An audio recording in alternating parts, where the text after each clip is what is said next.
Welcome to testify ministry. Testify ministry में आपका स्वागत है। आए मिलकर आज का पवित्र वचन सीखे। जय यीशु मेरे भाई और बहनों, पिता परमेश्वर के नाम से हम आपका स्वागत करते हैं। पिता आपसे प्रेम करता है, ये जान लीजिए। इस समय अपने ध्यान को स्क्रीन क्यों लगाते हुए रोमियो अध्याय 8 पर संख्या 38 और 39 पढ़ेंगे। मुझे दृढ़ विश्वास है कि न तो मरण या जीवन, न स्वर्गदूत या नरकदूत, न वर्तमान या भविष्य, न आकाश या पाताल की कोई शक्ति और न समस्त सृष्टि में कोई या कुछ हमें ईश्वर के उस प्रेम से वंचित कर सकता है जो हमें हमारे प्रभु ईसा मसीह द्वारा मिला है।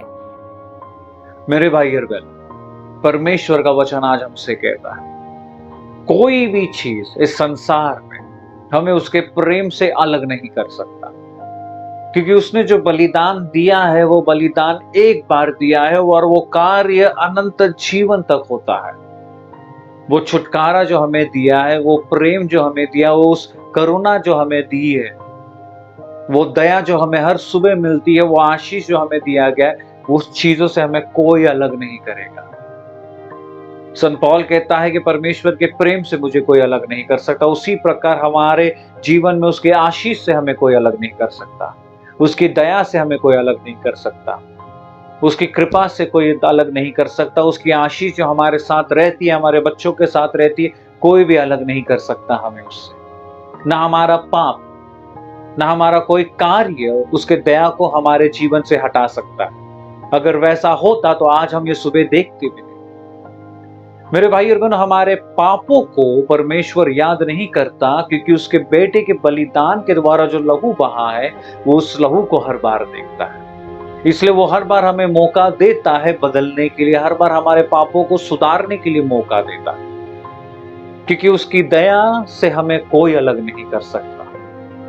मेरे भाई और बहनों, जान लीजिए कि वो ईश्वर जिस क्रूस पे वो मरा, पिता को देखते हुए भी कहा कि हे पिता, इन्हें माफ कर। क्यों? क्योंकि वो जानता था उसके बलिदान के द्वारा क्या होगा हमारे जीवन में, वो जानता था। वो उतना प्रेम करता था उस क्रूस पर भी, वो उतना प्रेम आज भी हमें करता है। एक चीज जान लीजिए, ना वो आपके पापों को याद रखता है, आप भी अपने पापों को याद नहीं रखते। आपके गलतियों को गिनाता नहीं है, आप भी गिनना छोड़ दीजिए। उसने आपको क्षमा किया है, दया दी है, करुणा कृपा आशीष से भरा है। एक सुंदर सा पाप स्वीकार करिए, एक सुंदर सा जीवन जिए। कितना सुंदर सा मौका हमें दिया जाता है हर दिन अपने पापों का क्षमा मांगने के लिए। ये सुबह उठे, रात को जब सोएंगे, सोने से पहले हर दिन के लिए जो भी हमने गलतियां की, हमारे बोलने से, सोच के द्वारा, हर चीज के लिए, हे पिता मैं क्षमा चाहता हूं।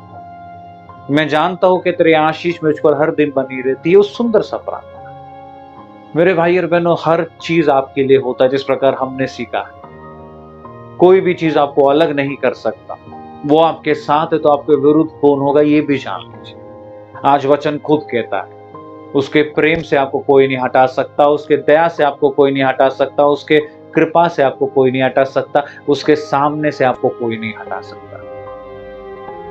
वो आपसे प्रेम करता है, करता रहेगा और हमेशा करेगा, क्योंकि उसका स्वभाव ही वही है। वो पिता का स्वभाव है उसका। इस समय हर एक चीज को उसकी ओर देते हुए एक धन्यवाद का प्रार्थना करेंगे और एक प्रार्थना करेंगे कि हमारे हृदय के अंदर वो भावनाएं जगे कि हम हर चीज में उसको धन्यवाद दें। संत पौल कहता है कि मैं कहता हूं हर चीज में प्रसन्न हूं। उसी प्रकार हर चीज में प्रार्थना देना सीखें, निरंतर प्रार्थना करना सीखें।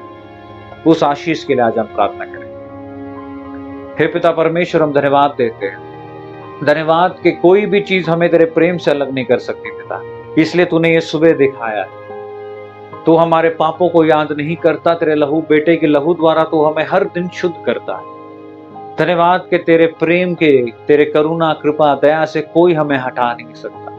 वो हृदय देके हम हर चीज में निरंतर प्रार्थना करते रहे, निरंतर धन्यवाद देते रहे, निरंतर तेरे पास आते रहे। वो आशीष करुणा कृपा के लिए सुबह है पिता, ईश्वर के नाम से हम मांगते और कबूल करते हैं। आमीन। जय यीशु।